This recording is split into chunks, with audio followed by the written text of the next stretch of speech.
Do you understand how the electric vehicle tax credit works? If not, stick around and I will help you understand it.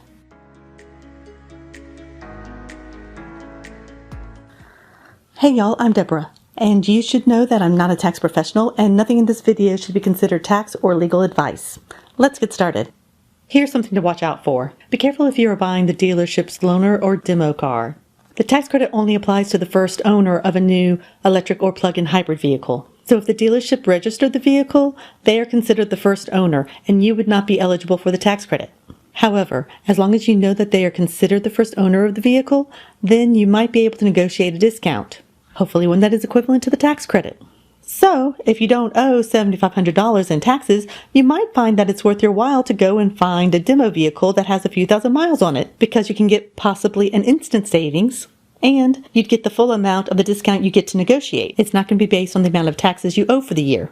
If you have any questions, leave me a comment below, and I will see you next time.